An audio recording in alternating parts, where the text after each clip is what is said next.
There's a myth out in the world that self-love is comfort. Self-love is a spa day. Self-love is being able to take a day off. Setting boundaries for yourself, setting non-negotiable standards, having daily discipline, and creating opportunities for radical personal responsibility. Are you looking for approval from her? No. To generate your self-love, or are you doing it for yourself? My self-love is telling myself the truth, raising my standards, and doing the work.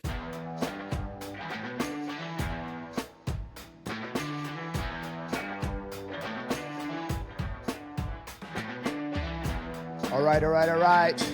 Good morning, good afternoon, good evening, wherever you may be when you're watching this or listening to this.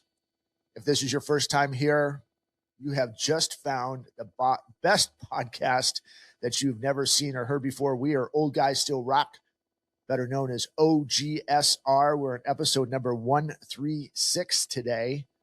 136 episodes. We are super grateful that you have found us. If you're tuning back in, thanks for continued support. We love that. Had a really good week with numbers last week. We've been really good with our shorts lately. We had actually over 1,500 views in our shorts, which our shorts are. They're just typically 1 minute clips of kind of that we pulled out of a really great episode, and it really hit home last week. So Brent was super wise. He gave us a lot of wisdom and a couple different things, but the one that we pulled out last week actually had over 1,500 views for that. That's awesome. As always, if you haven't done so yet, go to your favorite platform that you listen to podcasts or watch podcasts on. If it's Amazon, YouTube, Spotify, whatever that is, hit the subscribe button and then also hit that notification bell. So when we do put new episodes, which are every week, typically on a Thursday or Friday that they come out, you get notified and you get some great golden nuggets that not only for yourself, but you get to share with your friends. So I'm Blair Armstrong, a Team Armstrong Coldwell banker. I am a global luxury specialist in the world of residential real estate. On the other side of me is the other host of the show, Brent Wright of Brent Wright Incorporated. He is located in beautiful, beautiful Eugene, Oregon. It is winter there. I don't know if it's raining or fall or raining or snowing there today, but it was snowing yesterday. It was snowing yesterday. Yeah. It was 31 this morning when I left the house. Moses, dude. So how are you? Good. Feeling cautiously optimistic. In which way? In just everything. Yeah. Depending upon who you talk to, the world, Chicken Little, the sky might be falling. Talk to a real estate agent and sales are going well. Talk to another real estate agent. Sales are horrible. It's the same in all industries. The industries, some of the industries that I'm in, some are doing well, some are struggling, some are feel like they're struggling. But if you look at the numbers are doing well. If you look at some of the monthly numbers aren't doing great, but the cash flow is up. So I'm cautiously optimistic. I think that if people really unpack the quality of life that they have, I think everybody would be easier to accept the fact that we live in America. None of us are broke. Even if you're broke, you're not broke. You still woke up in America, right? And you still have food in the cupboard, right? I mean, so just looking at that, you must evaluate every day your quality of life is really, truly your wealth. The people around you are truly your wealth. And so I'm just cautiously optimistic about the future. I'm not real big on this new year, new me stuff. Mm-hmm. We talked about that last time. I'm just not real big on it. I have regular and consistent goals. I have a focused plan going forward for all aspects. I'm helping in my coaching of other people to facilitate long-term, short-term, and today goals. And so I work from a different mindset. So that's why I'm just cautiously optimistic. Yeah, it's different, right? I mean, and we're going to get into our topic today, but it's interesting that you say that because you can be optimistic. Other people could be the Eeyore and I lost my tail and everything's miserable and blah, blah, blah, blah, blah, blah, blah, blah. And even though we want to help people so much. There's just certain times that the only person that we can really control and the outcomes that we control is ourselves. Yep. And if you're giving off a negative attitude, that's on you. Yep. And you can control that. And that's hard for us, especially when that's all we're surrounded by. There's a lot. And we're going to kind of get into that a little bit today. In the last couple of weeks that we talked about gratitude. And again, this is your first time here. This is episode, as I said in the beginning, episode number 136. That means there's 135 other episodes to really check out who's Blair Armstrong of Team Armstrong Coldwell Banker, who's Brent Wright of Brent Wright Incorporated. We typically go into a long, drawn out, like what we doing and all these different things. I just kind of want to get into the meat of this today. As I said, we had 2 episodes of gratitude and why that's so important, and kind of leave it in today is a question I have for you. And I have some notes down there, and I kind of sent you my notes as well. Is a big question is do you love yourself? You have to. It's where it starts. It's where it begins. And, I took your notes, like I said, and I took my notes on the subject and I threw them into chat just like you did. Right. And mine morphed yours a little bit, and mine morphed mine and melded them together. And this goes back to what we talked about gratitude. So my notes about self-love is self-love isn't soft. It's standards, discipline, and real growth. Yeah. Based upon my cautiously optimistic statement earlier, right? The version of me that says I deserve more is the same one that wakes up early. I don't make excuses. And I push myself to do the hard work when nobody is watching. And I love that you said that, because right off the bat is, we talk about self-love and it goes like, oh my gosh, okay, first time here, like, this all this kumbaya, rosy glasses, rainbows, all that other stuff. But you said something right in the mix of it. It's discipline. It is something like you're going to the gym every day. If you want to stay healthy, you've got to go to the gym every day. Well, not every day, but you have to work on a consistent basis, work out, eat well, and do stuff. Self-love is a discipline. You have to get in your head, even when things are not fun, and really kind of get yourself out of that gray matter, right? And if you stay in that gray matter, it could be go back to what we just said earlier. I could become the Eeyore and everything's against me. And I'm just, super positive. So, but you just said you're waking up every day, really training your brain of different things that you do to keep you in a really good flow state, if you may, but grateful for the things you do. You may not be at certain places that you want to be right now, but you're enjoying those moments because you are in the discipline of self-loving yourself and self-loving the process. Am I hearing you correctly when you say that? Yeah, so I'll just go to a basic. So when I get up in the morning, my wife is still sleeping, but I make my side of the bed. And that gratitude part of it, like we talked about over the last couple of weeks, is reframing that. Instead of, I have to make my side of the bed. Why wouldn't it make more sense to just have her make the bed when she gets up? Well, it's a discipline. I make my side of the bed because I get to make my side of the bed. I have a bed to sleep in at night, and I'm grateful for that. The self-love part of it is having the bed only even half made makes Brent happy inside. Isn't that funny?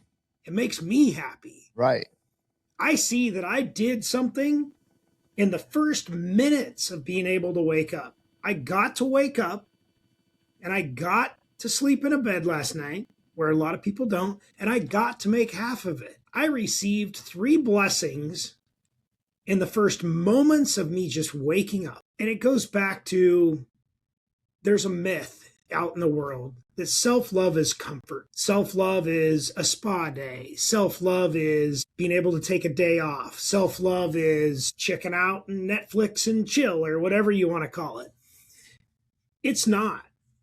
It's setting boundaries for yourself, setting non-negotiable standards, having daily discipline, and creating opportunities for radical personal responsibility. When you're doing all of that, are you looking, like you talked about when April's still in bed and make it happen. Are you looking for approval from her? No. To generate your self-love, or are you doing it for yourself? My self-love is telling myself the truth, raising my standards, and doing the work even when there's no motivation. I do it for myself. What do you say about this? And you're a great, first of all, guys, if you don't know this, Brent's a really good business coach and personal coach as well. We didn't talk about a lot of stuff. So again, go back and watch 135 other episodes. When you're coaching people and they're looking for this constant approval, what do you really, first of all, what do you see in them when they're doing that? And what are you coaching them to, like, maybe what you're doing isn't the best for you? Does that make sense what I'm asking you? I think so.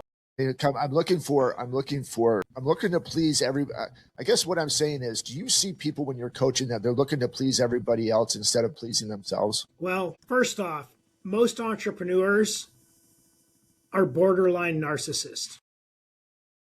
This is true. Most people don't, and I say this with tongue in cheek. It's not that they don't care about others. It's that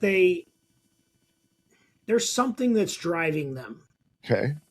And so I dig into what your driver is, what your why is, and how do we take that why and that drive and focus it and manipulate it for the benefit of your overall and overreaching goals and opportunities. Did that answer your question? It did. So we talked about the business, which right there, but what did we talk about the entrepreneurs, the people that don't have our narcissistic behavior? And so I'm actually starting to coach an entrepreneur inside one of my entrepreneur spaces. So one of my clients is bringing their manager in and having me coach them. They asked me that question this morning. How are you going to accomplish building this person and helping them when typically you coach entrepreneurs? I told them, the entrepreneur is actually easier because they're typically more focused. Their drive is focused based upon their paycheck and their opportunities for growth inside that organization. That organization is already a machine that's churning.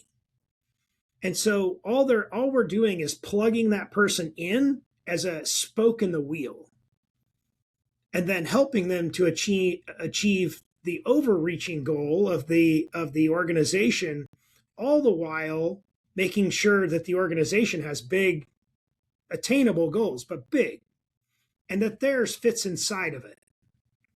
Their personal, professional, and all those things, and then making sure that the overarching organization is, one, has a support mechanism in place, and two, has the ability to drive the desire to keep this person engaged, either financially or some sort of reward system. Okay.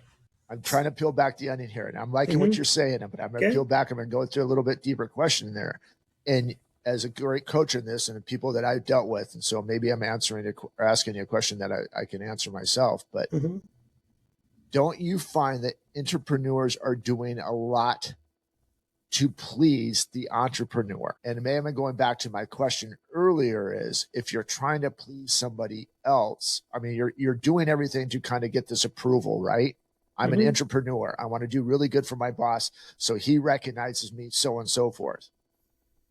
But if there is, and that's where I'm going, maybe that entrepreneur doesn't have enough self-love and he's trying to fill a gap that is not filled by himself yet. Have you run into that yet? Yeah, so that's real easy to answer. My goal is to take the emotion out of that. Okay. And the reason why is because, excuse me, if we don't take the emotion out of it, then we don't go to systems and processes. So your validation doesn't become an emotional crutch. We can't duplicate, replicate, and scale emotion. We can duplicate, replicate, and scale standard operating procedures that deliver that internal approval and the external approval at the same time. That's good. Yeah, and you have those, and the world needs entrepreneurs as much as they need entrepreneurs. And you see a lot in entrepreneurs I've seen a lot, and you've probably seen this through your career as well, is that these guys do everything. Again, and you just answer that stuff, and that's why coaching is so important for it. But you see these guys just give their whole life to help build this company, and they're still avoiding the stuff that's really important to them. And actually, if they concentrated, and that's where I'm going with this, I just feel like if they concentrated on really spending some time on themselves and understanding that they are an asset, because if you're an entrepreneur, you're a massive asset to that. And sometimes people don't tell themselves that because they're so concentrated trying to please their boss that they forget to please themselves to become better. I personally think an entrepreneur could actually push the growth and prosperity of a business faster and farther than an entrepreneur can. And the reason is because they're disconnected in a good way. So I've seen companies that were stuck at 3 million add an entrepreneur team, and that has pushed them to 10 and 12 and 15 and 20 and 120 million. Whereas the entrepreneur is holding on too tight. They want to control everything. They want to take everything, and it has to be approved. Well, the entrepreneur doesn't just have one person to make happy. It's not their boss. It's the team, the customer base, the vendors. They have to take into consideration all those things. I believe truly that a successful entrepreneur is already working on and has worked on and will continue to work on self-love, because they have boundaries. They have non-negotiable standards, either by themselves or been pushed down from the top, right? They have daily discipline because they have an SOP. They take radical personal responsibility because they do want to please the owner. They do want to please the vendor. They do want to please the team. They do want to please themselves. Peeling back the onion more, we've been talking about business for the past 5-10 minutes. How important is that self-love and the personal relationships spill into the business side as well? If you're having maybe you're having a boyfriend, girlfriend, husband, wife, and you're pouring all of this stuff into this business, and which you just basically brought up to it, but there's maybe not that self-love into a personal relationship. Does that spill over to business? Well, yeah, because self-love in an entrepreneur is strategically built in, right? You get your 2 weeks off every year. You get your this, you get your that, you get, possibly a gym membership, things like that. The business is setting them up for self-love success. Now, I can't help somebody who won't make a choice to self-love. Self-love is a choice. Now, let's dispel this myth. Self-love isn't and shouldn't be confused with self-soothing. Self-love is uncomfortable. Comfort creates stagnation. We talked about that over the last couple of episodes and many episodes before that. And growth requires friction. So self-love isn't about making everything frictionless. Entrepreneurs sometimes will focus on dispelling friction and removing friction from the business. Whereas I believe an entrepreneur who is a good operator and is doing what they're supposed to be doing for the entrepreneur is creating opportunities for friction, not just for the business, but for the entrepreneur as well. It's called managing up. I'm trying to come up with the right words for this question. When you're managing up like that, is the boss, again, we're talking about the boss, this could be put into a relationship question as well, personal relationship question as well. Boss is constantly telling you, hey, my God, you're just doing a great job. You're doing a great job. You're doing a great job. And that person's maybe stumbling. Is it important for that boss or in that relationship to constantly tell that person that they're doing a great job, even though they might have messed up a little bit? Or should there be some accountability into that relationship, business or personal? Got to be accountability. Like, there's got to be standards. You're doing good here. I understand that, but you kind of messed up a little bit. We need to kind of tweak this just a tad. Mm-hmm. Love you, but you kind of messed up a little bit here. Let's go back and tweak this.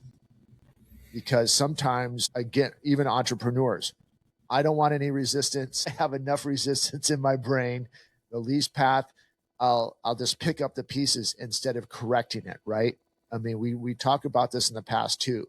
Jesus corrected the disciples. Jesus corrected everyone in his path. Right. But we're using the disciples went out there and shared the word, right? We're kind of using that then. Coaches go out there and you share, you do good job. And the guy, person can miss a basket, miss a shot, whatever it is. So it's just validation. I'm doing a good job at sucking.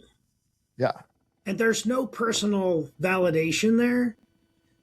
So a successful entrepreneur is like, I don't think I'm doing a great job. We need to set a standard for what a great job looks like and create an SOP around that. All successful business relationships, personal relationships, personal health, business health, personal finances, business finances, all need to run on standards. What is the minimum acceptable scenario in every one of those opportunities? Which leads us back to a couple of episodes ago that we had about communication. That has to be communicated, right?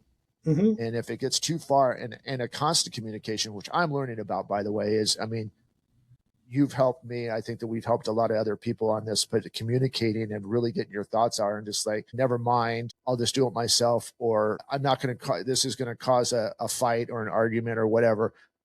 Forget it. I'm just not going to talk about it. We'll just move past it. And it is what it is. And basically you're enabling a problem not to get better. Did that come out the right way? Yeah. So let's take it back to 2 episodes and 1 episode. We defined that gratitude is actually action. Self-love, similarly, is action as well. Motivation, we know this, is unreliable. Discipline is your identity. And the person you want to become is built when there's no validation and when it's boring and when it doesn't feel good. It's not punishment. Discipline isn't punishment. It's proof that your future matters. Self-love equals discipline. Discipline equals based upon action. And I'm glad that you said that word a couple of times, action, because it's a constant state of flux, right? Mm-hmm. It's constantly moving. It's constantly, even though that you have the standard here, that standard could go to the next one, to the next one, and the next one, and the next one. That standard is constantly moving. And going back to where we really started this conversation, if you're enabling the standard here, enabling it, mm-hmm. relationship-wise, personal, business, whatever it is, right? If you're enabling that standard that this is just okay, meter accuracy is okay, how are you supposed to get better? And then when things go back, I'm kind of wrapping all this last 25 minutes that we've been talking here, and we're going to continue forward to it. But if you start enabling then that when things go down, then self-deprecation. Deprecation. Thank you, sir. That's why we're old guys still rock. That's right. It's leaving. That happens, and you start getting these negative thoughts, which we talked about at the beginning of this episode. You start having these negative thoughts. It's like, this is my life. I'm never going to get out of this thing, and I can't get out of it. And you start listening to these horrible negative thoughts. And, one of the things I put in the notes that I heard recently is that 80 to 90% of our thoughts are negative, and the anecdote to that, again, what you talked about, which is going back to action. Yeah. So we have these negative thoughts because we're surrounded by the social media. We're surrounded by horrible news. People want to talk about tragedies instead of wins. Now it's not, or losses, right? I mean, losses or tragedies is more a better storyline than we won a championship or something mm-hmm. like that. So we've become embedded into that world with not only, again, we're talking about business relationships, we're talking about entrepreneurs, we're talking entrepreneurs, we're talking about boyfriends, girlfriends, husbands, wives, whatever. Mm-hmm. 80 to 90% of my daily thoughts are negative. And we sit around the water cooler and bitch. Going back to, again, what you said about action, it's going to take action to take that 80 to 90% and take that 80 to 90% and take 50% of that and start putting positive thoughts in. Mm-hmm. What you did. I made my bed today. I did this today. I get to do this today. And I'm training my brain to have positive thoughts, which mm-hmm. goes back into which I'm learning about. And we talked about this a couple episodes, who you were, who I was, even mm-hmm. 3, 4, 5 years ago, but even go farther back, 15 years ago, right? We were just like, F this, these people are stupid. It was always someone else's problem and someone else's fault, right? But at the end of the day, it's our fault, right? It is. Because that's where we're trained. And that's where I'm saying is our self-love was so negative inside. All we did is you and I would sit in a conversation and just bitch about stupid stuff. Well, our self-love was higher than our self-respect. We put more. It's fair. We put more weight on self-love than we did self-respect. They go hand. To have true self-love isn't just saying, "Woe is me, I'm a victim." Self-love isn't victimhood. I've got a little cheat for you. I love this. So if you really want to create an action item or an opportunity for success, you will do a 7-day self-respect reset. On day 1, you're going to identify one standard you've been avoiding. On day 2, you're going to wake up 60 minutes earlier. Day 3, you're going to eliminate one distraction. On day 4, you're going to focus on having one uncomfortable conversation. Now, these aren't to replace all the other things that we've talked about, the mirror exercise, the I ams, all those things. So let's recap a little bit, and then we'll go into the others. Day 1, identify one standard you've been avoiding. Day 2, wake up 60 minutes earlier. Day 3, eliminate one distraction. Day 4, have one uncomfortable conversation. Now, day 5, you have to do your hardest task first. Day 6, you're going to say no to something that you'd normally tolerate, either in yourself or others, preferably in yourself. Day 7, write the truth about where you've been lying to yourself. And day 8, start over at day 1, and that's where the magic happens. And then continue this for 21 days. 3 sets of 7. Now you've just created 7 new habits in 21 days. Talk about going on a diet. You talk about going on walks and training and stuff like that. You and I are how important it is to keep the body active and working out and walking and eating well and doing all these things. Mm-hmm. But what you just said, those are physical things. Those are physical actions, what we have to do, right? What you just said is a mental action. We have to train the brain to take everything that we're being fed. Just constant state of just anger in a roundabout way. Maybe anger is just displeasure. I won't say anger, maybe displeasure. And discomfort. Discomfort. But we're not doing that anymore. So Brent has given you basically 4 steps, even though there's 7, there's 4 steps that you're going to rinse and repeat, just as a shampoo bottle says. Mm-hmm. Rinse and repeat. And you do it over in 21 days, and it becomes a habit. And you start doing this. And the great thing is it builds a self-love. It builds a self-confidence. It takes out the negativity that we have been. Creates emotional intelligence. And people see that, right? And what do people want to be around? Do they want to be around someone that if you start filling yourself with enough self-love, and this is biblical as well, but I'm just saying is, if you have enough self-love, there's so much that the body can contain. And after a while, then it starts to expel and go and exude and go into other people, right? People are going to see that. People are going to want to be around you. What are you doing? Doing this stuff. It's like, I've seen this change in you. Well, but you have to want the process. Yeah. So do people want to go, when you walk into a room, do people avoid you and don't include you in their circle? You've been to enough social events, parties. I've been to some of your social events and parties. When you walk into a room, do people congregate to you, or do people tighten their circle and try to keep you out? Let's stay there. What if you are that person? And sometimes you are that person. We're not going to be that way. And this depends how relationships are. What if you are that person that when you walk in the room, no one's paying attention to, or they try to leave that area?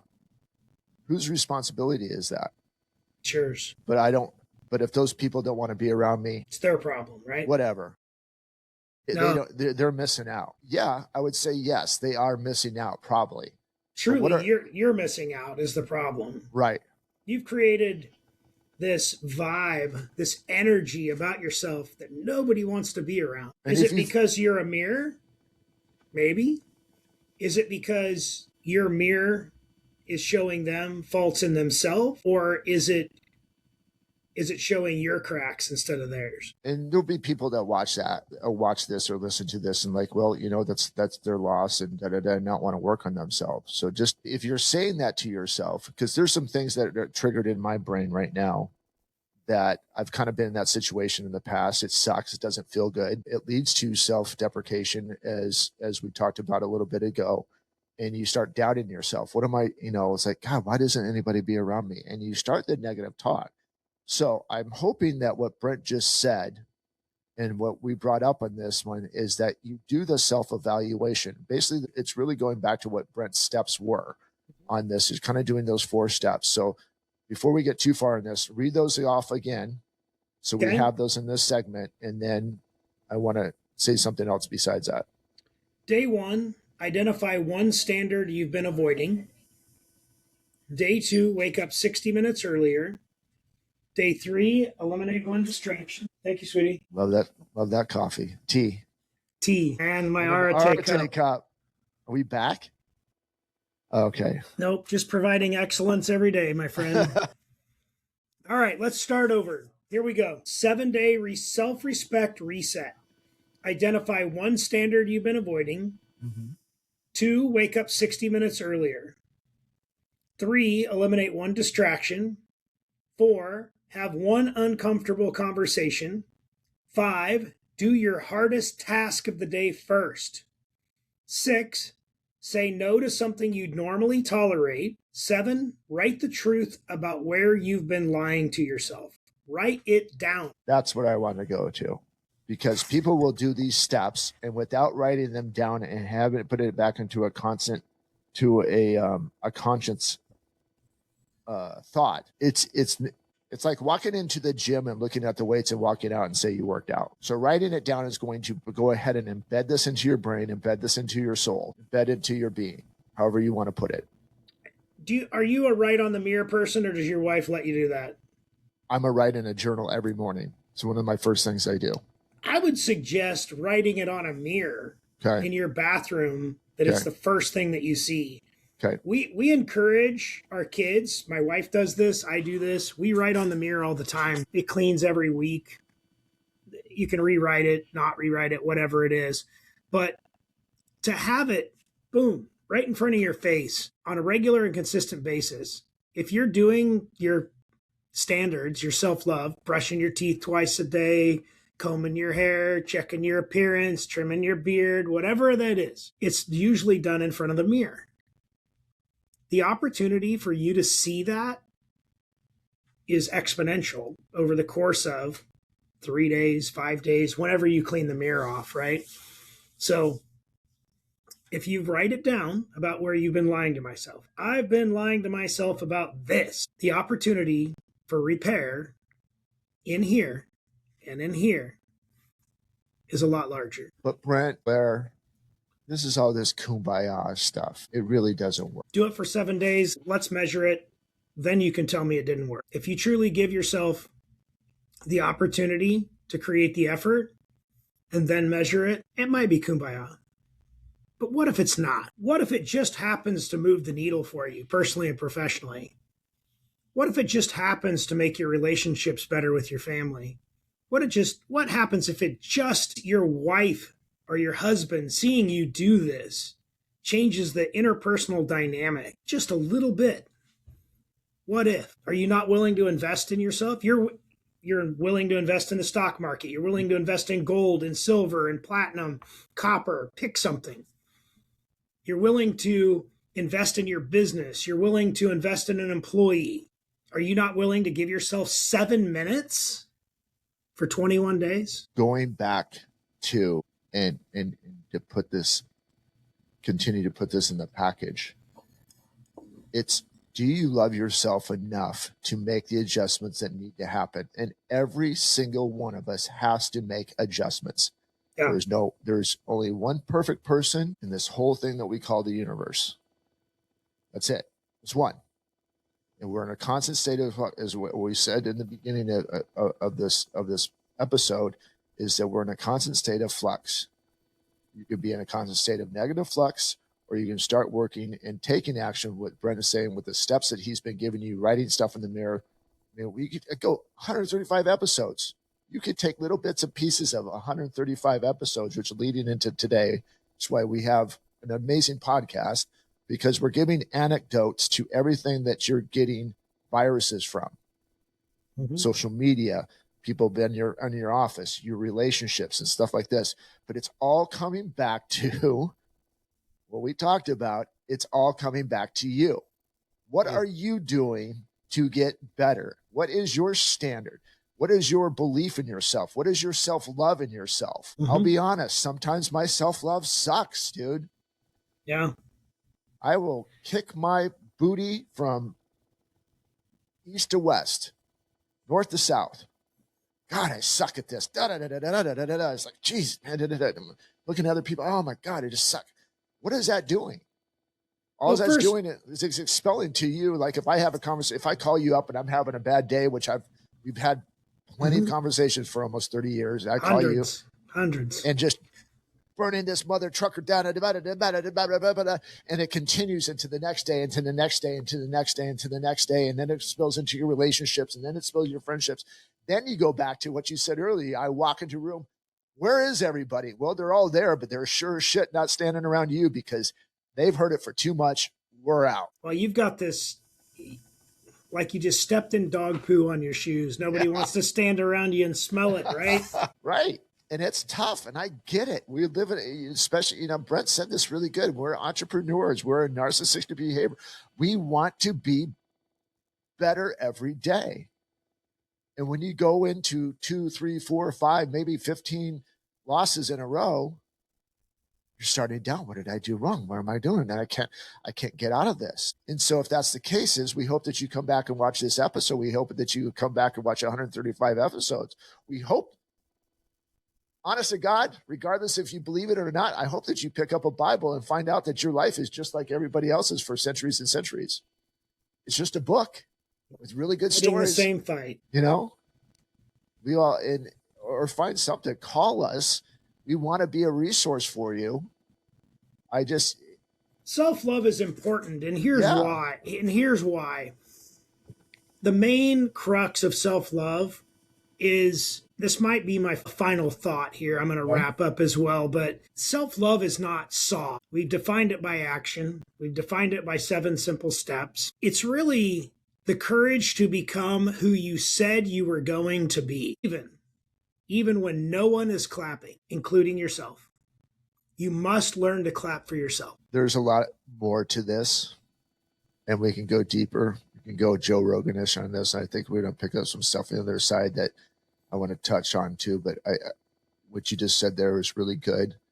I also want to put into, if you're kind of in that negative state, whoever your circle is, you need to ask them. If it's your spouse, your girlfriend, your boyfriend, whoever this may be, your coworkers, where do I need to make some adjustments? Where are my blind spots right now? And if they're telling, it's called a loop.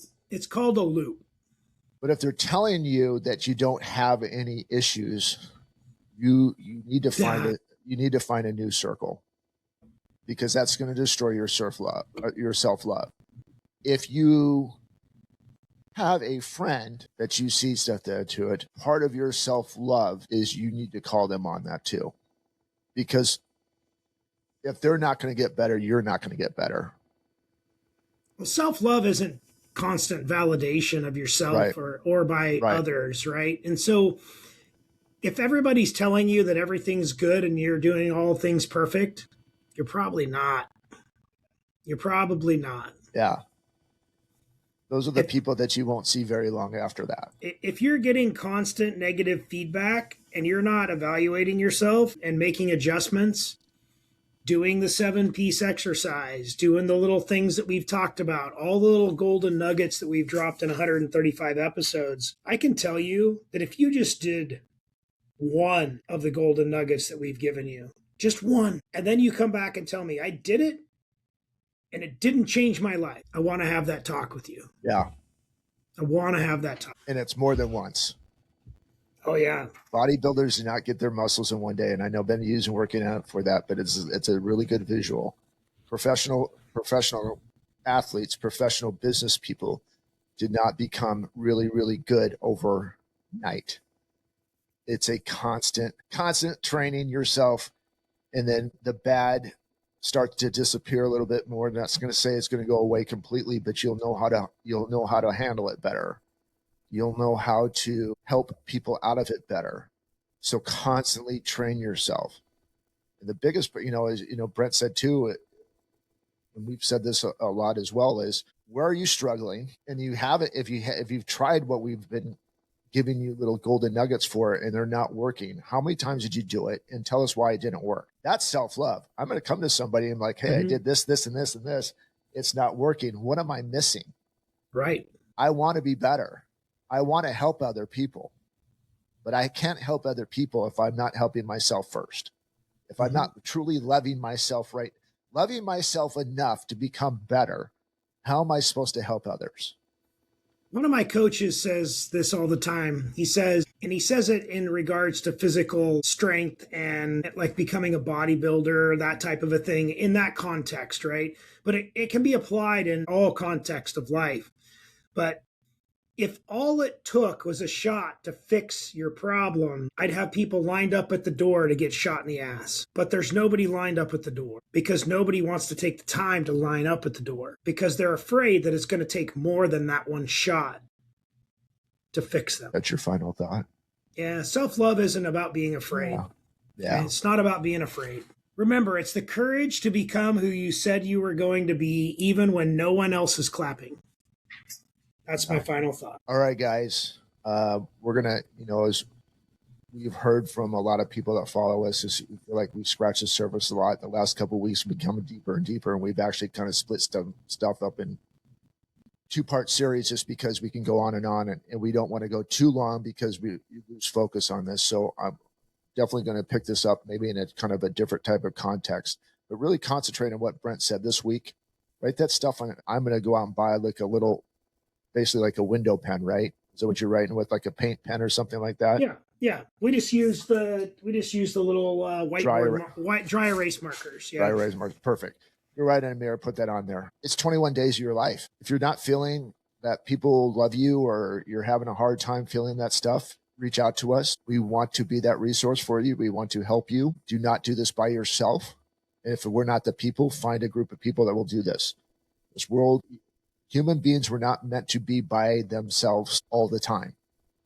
You need community, and that community will help you get you out of stuff. And if you don't have those friends, get some therapy.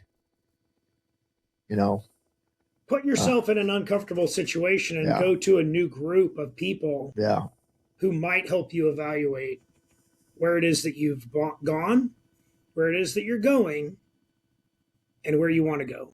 And not enablers. Do not find enablers. Do not say, "Oh, you're okay. It's going to be fine." Mm-hmm. No, we know that you were meant to be put on this earth to be great. We believe that you are great, so go do it. But anyway, thank you guys so much for continuing following. We love this organic growth that we're getting. Keep hitting that subscribe button and keep hitting the share button. Share this with your friends, family. Let us know in comments either on YouTube or Spotify or Amazon, whatever it is, of how this really kind of triggered something in your brain to get better. How your self-love is going to be a little bit different now, and how that's going to exude to help not only your personal relationships, but your business relationships. Feedback is great. It's a great way to be a part of a community, knowing that you're helping others with your either wins or losses. So until we see each other next week, stay safe, but most of all, God bless, guys. Take care. And go make a damn difference. Yeah.